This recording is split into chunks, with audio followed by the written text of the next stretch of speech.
Okay. Hi, how are you? I'm good. I'm good. How are you doing?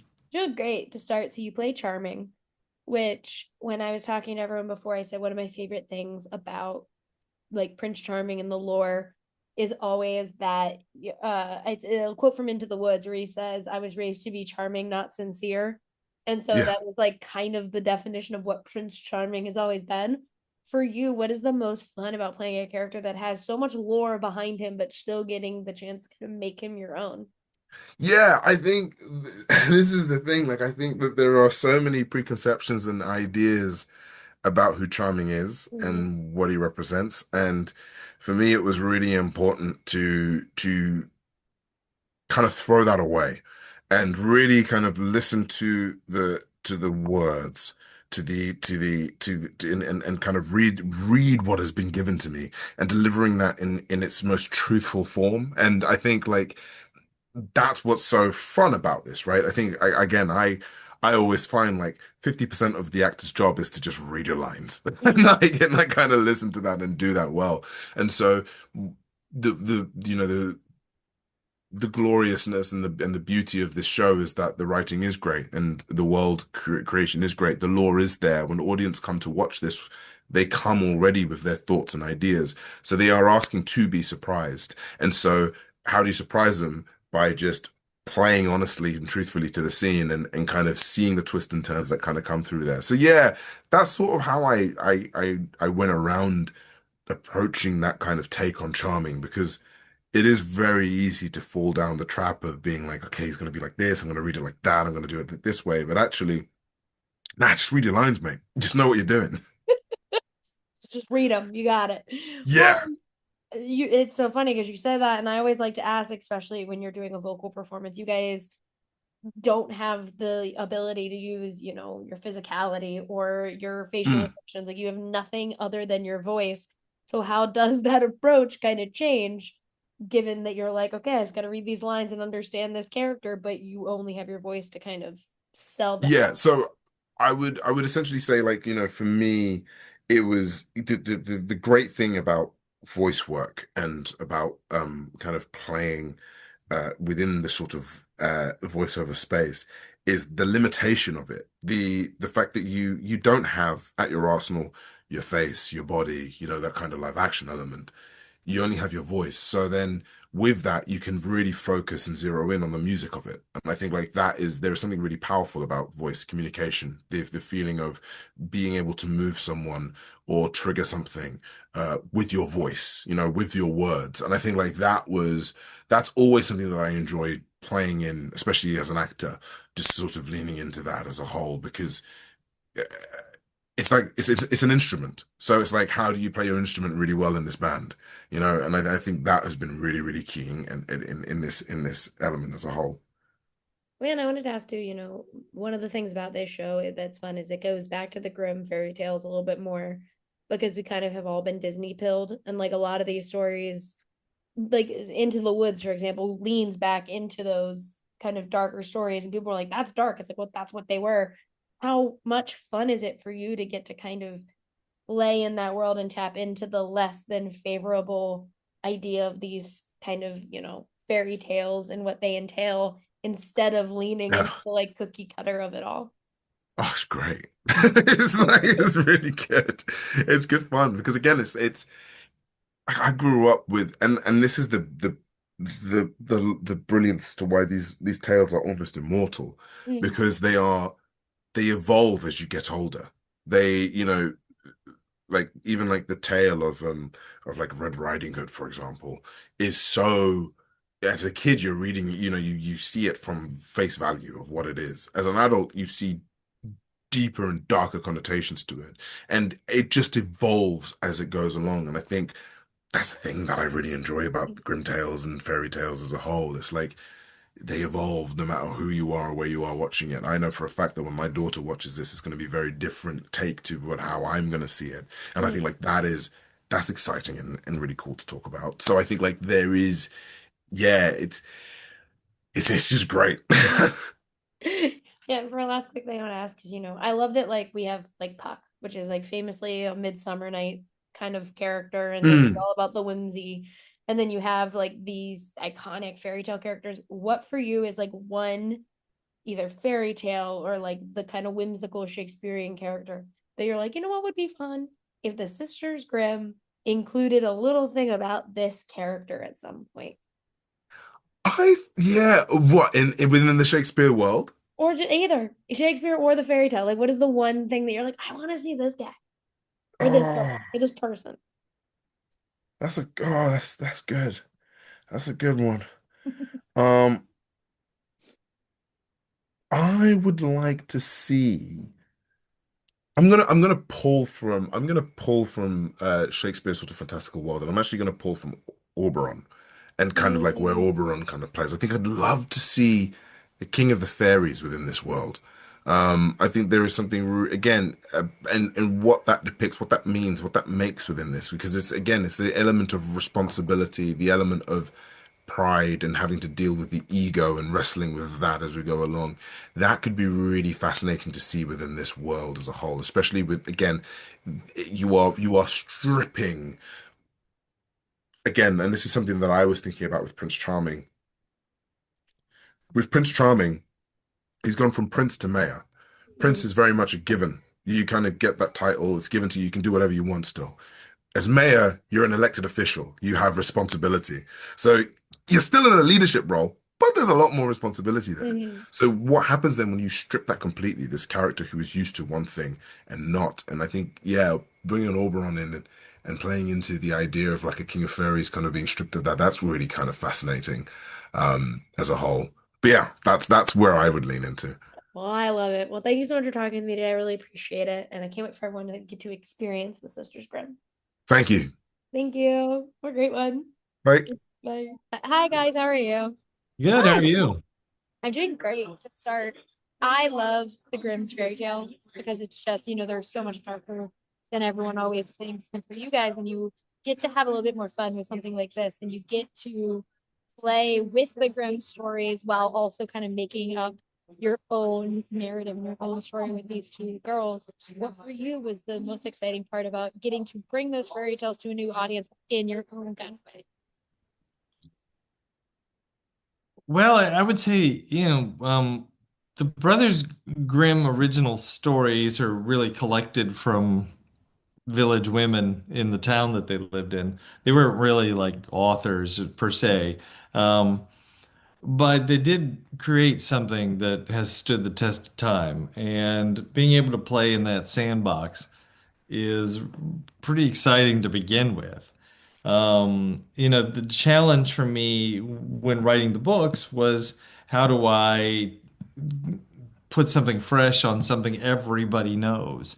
And also, how do I juggle the 80 versions of Snow White that exist and all the Disney films and everything and like that like how do I drill down to what's key and important and then give it my own twist and so I think that's the fun of the series and the show is walking through the town and just and looking at the signs on the street and you're like all the businesses are run by fairy tale characters and there's just very subtle hints to who might be running the shop and what their lives turned into like juggling what a person was like 400 years ago and what they might be like now was also an important part of the series and an important part of the show. It's like people change. I'm not the same person I was 10 years ago. Is Prince Charming gonna be the same guy?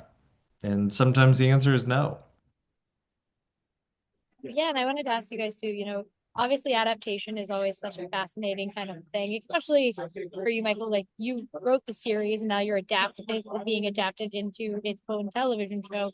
What was it like for both of you kind of dealing with that adaptation process and seeing what works and what doesn't, even in like an animated thing, because there still has to be a difference between the two media. Yeah, I mean, taking a very beloved book and, deciding which areas get to stay, which areas have to go for time, that was, that was the hardest part of this whole experience.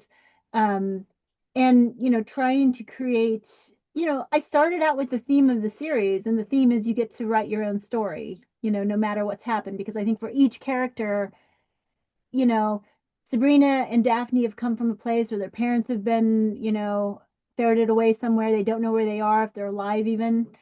And they have to adapt and, to all the other characters who, have the ever afters who've been alive for 400 years. Again, what Michael was saying is like, have they adapted? Have they redeemed themselves? Have they changed? Are they changing for the better? So, trying to always write each episode with like this human condition at the center of it and not make it something that we've seen before. I really wanted to make something unique in an animated experience that you could sit with your parents and there's like a more layered event. Like you have a Sabrina character that isn't, a sweet, wonderful girl who everyone wants to be friends with. She's kind of a jerk, she really comes at things with skepticism and, she thinks things are phony and she thinks people are liars and, her learning to trust over the course of a season is magic in and of itself. It doesn't matter if there's other magic. That is a magical experience as a human. So I feel like that is, what I came to do when I got the books. And like when I agreed to do the series, I'm like, this is what has to happen to make it special, more special than it already was. Yeah, Michael, and how was that for you, having been the creator of something like this, getting to then see what the adaptation process was for your work into the animated series? Well, I have to say I was pretty lucky to have Amy and Titmouse and Elliot Blake, who's also a big part of this, and Teresa Park and everybody on the crew, the writers, the cast. Um, it was we were all making something amazing and fun and something I think we all believed in. The ideas of this show and the books are very universal and they're things that we can all agree are good no matter what side of the fence we sit on. We can all agree that, looking after one another and learning to trust each other is really, these are essential to being human. And so watching it all unfold and come together, I think it was maybe fraught with anxiety because you never know if everybody gets it and what it might turn into, because I have been in development nightmares before where things I was working on got turned into things that I didn't even recognize. And in this case, um, Amy fought for all the things that I thought were important because she thought they were important too. And that is a partner you just don't get very often in life. So I'm thrilled with how it turned out. I have watched it a couple times with my son, who wasn't even born when I wrote the first one, and um, he I just sit and watch him laugh when something is funny, and he gets teary when it's something is sad, and then I feel like I did something good, and we all worked together to make it. Yeah, and for our last quick thing, I want to ask, we can start with you, Amy, and then go to Michael. Obviously, everyone has their favorite fairy tale or the fairy tale that stuck with them the most. When you guys are going through this process, what for you both was the one that you're like, yes, we got to do this thing? Like it's what I always wanted to do. It was my favorite thing I wanted to throw in. Well, I mean, I that's been a question that have been asked, and I always go back like my childhood one that I loved the most was Peter Pan. I was obsessed with Peter Pan, obsessed, and I was obsessed because there was like reluctance to grow up. There was a reluctance to sort of like, I think in my mind, become an adult in the way that adults like give way to magical thinking or give way to like flexible thinking or you know, like just the ease of childhood, and that was always a fear of mine. And I kind of got to grow up and be in an industry where I didn't have to do that. So that central part of that character, and then he's also, a nightmare in his own ways and magical and wonderful in other ways. So I feel like those elements were just there in Puck. Like he's been 12 years old for 4,000 years.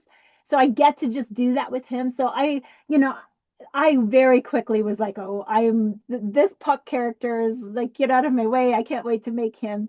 I really really loved having him and having time with him. So I'm pretty sure that will show. I could make a Puck show, to be honest. I have an idea if you want to talk. Great. But I think for me, the character I didn't even really want to write in the beginning was Prince Charming. I just felt like all of these adaptations kind of crowbar him into their stories and they never really do anything with him. And I just thought, oh, I'll throw him in. You know, you have to do the obligatory Prince Charming character. But the more I wrote him, the more interesting he got, and the more I could understand and relate to him. I mean, he's a guy who was sort of trained to be a certain type of man. White horse, sword, defending his woman kind of thing. And he is madly in love with a woman who does not respect or want that kind of behavior. Like she is gonna fight her own battles. And in fact, has a self-defense class called the Bad Apples in the town. And the truth is I have come across this woman many, many times in my life, and I fall for them every single time. And I'm always wondering how I'm supposed to behave around them, but they always manage to show me that they're not looking for me to take care of them. They just want me around, and that's the greatest blessing of all, probably. But yeah, I think Charming is the one that I'm happy we get to explore. Yeah, I love what you said. It always reminds me of the Into the Woods lyric where he was like, I was raised to be charming, not sincere. And Yeah. I was like, yeah, that's for charming. That's But thank it. you. Yeah, I was like, well, thank you guys for talking to me. I really appreciate it. I can't wait for everyone to get to see the Sisters Grimm. And thank you guys so much. Thank Yeah, you. thank you, Rachel. Thank you guys. Have a great one. Hi, Bailey. How you doing? I'm good. How are you? Doing great.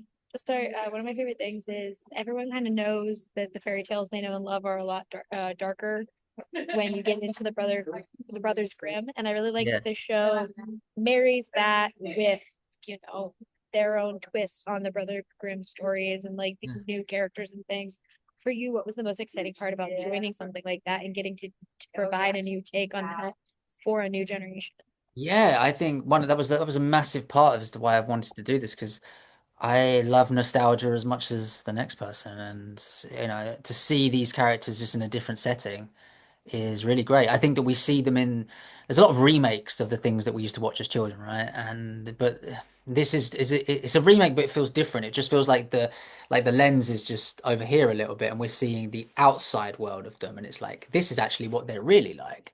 And I really enjoyed that. And yeah, like Puck is, it's a 500-year-old character that, Shakespeare created. And then to see him in this world with all of these Grimm characters and Sabrina and Daphne is it's just cool. Like it's just nice to it, it, it's comforting to the actor because you know that there's a backstory that you're familiar with, but you also know that you have to bring something new and fresh. But I'm going to bring that up, Shakespeare, because Midsummer is my favorite comedy of Shakespeare. Mm, And so I love whenever we like go pull from it or reference it or whatever. And Puck tends to be the character that people reference the most. yeah. It's either Puck or Nick Bottom. For you, when you are doing something that has, the Shakespearean backing and it also has its own kind of take in the world of the Sisters Grimm, what is the thing that helps you understand your character the most and figure out who he is in this version of the show? Yeah, I think you always just have to give respect to where it comes from, the foundation of the character. And there is so much at our disposal on the internet of Puck, Midsummer Night's Dream, all of those characters. But then I think ultimately, if I was just to rely on that and I could just get too bogged down, a bit obsessed with the history of it. And sometimes once an actor's in their head too much, thinking, I have to honor this role, I have to honor this role, that it can get a little bit, you're just trying to repeat.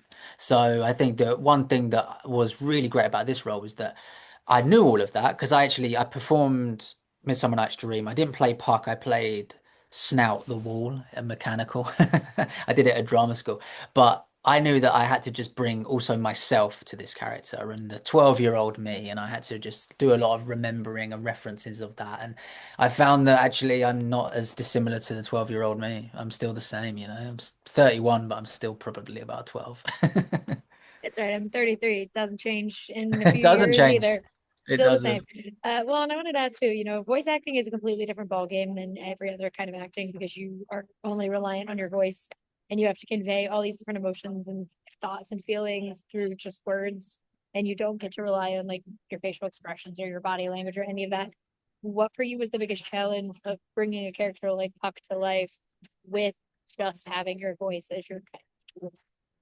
Yeah, it was the biggest sort of challenge and worry for me. I think that, they always say like the eyes are the window to the soul, and I was like, well, I haven't got eyes in this, like I don't know what to do. But I think what was important was knowing that every recording session, I just had to just be as clear as possible with my direction of where I wanted to go with the lines, because I only had, as you said, one thing. And then hopefully the animation, which it looks incredible, hopefully they can nail it and knock it out of the park in their world. And luckily I had some brilliant people to bounce off of. The directors and everyone involved was like top tier, so I just, if in doubt, I just listened to them because they had amazing resumes, and this was my first stint in animation, so I'll just listen to the pros. But for last big thing, I always like asking, especially with kids stuff, because when you make something, especially something that is a book that kids have already loved or kids are going to discover it through this, it has the option to kind of become something that has a legacy for those children. Are Yeah. you excited to maybe one day hear someone come up and be like, "Oh, I used to love the Sisters Grimm when they were kids," and see what like how something like this has a legacy of its own for you? I would absolutely love that, because if I ever met the woman who plays Bart Simpson, I would do the same. Like I want that for me in 10 years, 15 years time. And maybe it's with Sisters Grimm, who knows? But I think it's, yeah, like we can hear someone's voice and be like, oh my God, it takes us back to our childhood or, whatever. So yeah, fingers crossed. And I think that's what we get into acting for, right? Is just to tell good stories, and hopefully they last the test of time.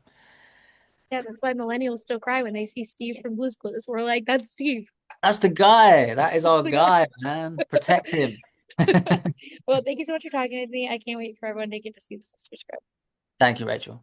Thank you. Have a great one. Cheers. Bye-bye. Bye. Hi, Lorraine. How are you? Oh, good, Rachel. Nice to meet you. Nice to meet you. To start with animated shows, especially, it's always so fascinating to me to see how an actor approaches something that is completely just their voice and dependent on just that. For you, what was the joy of getting to lend your voice to something like the Sisters Grimm and rely entirely on that? Well, I mean, you're talking about relying mainly on my voice, which is really what animation work is. And I've been doing it for over 30 years. And I absolutely love the work so much. It's a challenge on so many levels because you have to evoke so much without the full package to do it. And it's like a puzzle to figure out. And I love doing it. Well, and yeah, I do have to ask one question. Uh, because I've been a night owl my entire life. So I was the like 5-year-old watching Saturday Night Live in the mid 90s because my dad would be like, "You can watch this with me." And so then that's what we would do.